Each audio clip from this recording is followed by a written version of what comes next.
दिल्ली की सड़कों पर रश आर चल रहा था। रेड लाइट पर गाड़ियां रुकी थी, मोबाइल में लोग इंस्टा स्क्रॉल कर रहे थे और तभी एक ब्लास्ट ने सब कुछ साइलेंस में बदल दिया।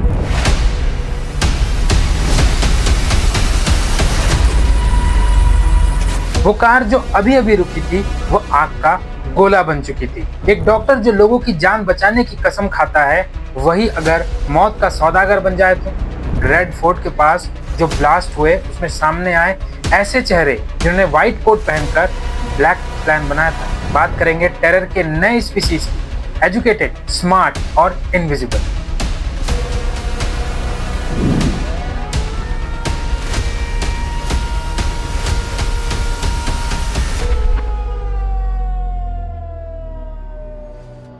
10 नवंबर 2025 शाम करीब 6:52 Red Fort metro station gate number 1 Delhi में एक Hyundai i20 कार आई जो रेड लाइट पर रुकती है और अचानक आग के गोले में बदल गई। विस्फोट में 12 लोग मारे गए।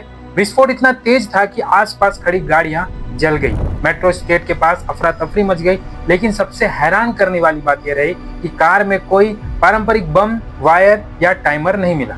धमाके से एक दिन पहले दिल्ली से लगभग 40 किलोमीटर दूर फरीदाबाद दाऊद एरिया में पुलिस ने एक मैसिव रेड मारी थी। वहां से बरामद हुए थे 2900 किलोग्राम तक के एक्सप्लोसिव, टाइमर्स, डेटोनेटर्स और रॉ केमिकल जो आईईडी बनाने में काम आते हैं।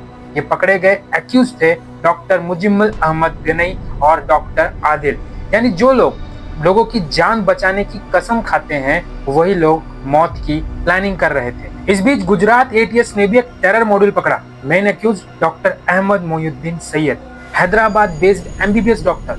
उसके साथ 2 यूपी के युवक थे, आजाद सुलेमान शेख और मोहम्मद सोहेल खान। इनके पास से मिला 4 लीटर कैस्टर ऑयल जिससे बनाया जा रहा था राइसिन, एक ऐसा केमिकल पॉइजन जो कुछ बूंदों में ही इंसान को मार दे। देखिए, ये जो केमिकल है ये कैस्टर के बीज से निकलने वाला एक बेहद जहरीला प्रोटीन है। इसे इंटरनेशनल लेवल पर केमिकल वेपन की सबसे घातक श्रेणी में रखा गया है। इसकी सिर्फ 1.78 मिलीग्राम मात्रा एक वयस्क व्यक्ति की मौत के लिए पर्याप्त है। अब ये कोई सामान्य आतंकियों का नेटवर्क नहीं था, ये थे highly educated people, doctor, researcher, professionals. धमाके के सिलसिले में डॉक्टर शाहीन साहिब जो एक महिला है उसे भी गिरफ्तार किया गया है। वो जैसे मोहम्मद की मुखिया मसूर अजहर की बहन सादिया अजहर के संपर्क में थी। सादिया का पति ऑपरेशन सिंदूर के दौरान मारा गया था और उसी के इशारे पर शाहीन भारत में जैश के लिए आतंकी महिला ब्रिगेड तैयार कर रही थी। इनका मॉड्यूल ऑपरेशन सिंपल था, ब्रेन्स, केमिकल और प्रीसियस इक्विपमेंट से मैक्सिमम डैमेज करना। अब जब इन 3 घटनाओं को एक साथ देखें तो पैटर्न साफ दिखता है। यह कोई आइसोलेटेड एक्सीडेंट नहीं है, बल्कि एक मल्टी स्टेट टेरर चेन का हिस्सा हो सकता है। और सबसे डराने वाली बात यह है कि इनके पास सिर्फ गन नहीं बल्कि साइंस और टेक्नोलॉजी की पूरी ताकत थी। टेरर अब सिर्फ बॉम्ब और गन से नहीं लड़ा जा रहा है, बल्कि नॉलेज, केमिकल और साइबर टूर का भी इस्तेमाल हो रहा है। भारत को अब बंदूकों से नहीं, विचारों और नफरत फैलाने वालों से ज्यादा खतरा है। वो लोग जो अपने एजेंडे के लिए काम कर रहे हैं, धर्म और देशभक्ति का मुखौटा पहनकर हमें बांटने की कोशिश कर रहे हैं। इसलिए वक्त है सोचने का, कौन हमें जोड़ रहा है और कौन तोड़ने की कोशिश कर रहा है। असली देशभक्ति सिर्फ झंडा लहराने में नहीं बल्कि अपने विवेक को जिंदा रखने में है।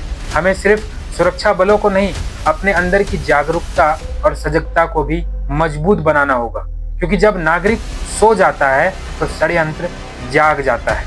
और याद रखो, भारत को तोड़ने की साजिशें नई नहीं है, पर हर बार इस मिट्टी ने दिखाया है कि जो भी हमें यहाँ नफरत होएगा वो खुद इतिहास के पन्नों में मिट जाएगा। यही वक्त है जागने का, सोचने का और सही के साथ खड़े होने का। अगर आपको ये जानकारी पसंद आए तो इस वीडियो को लाइक करें, शेयर करें और देश से जुड़ी ऐसी सच्ची कहानी जानने के लिए मेरे चैनल कैलाश सुरक्षा को सब्सक्राइब करना ना भूलें।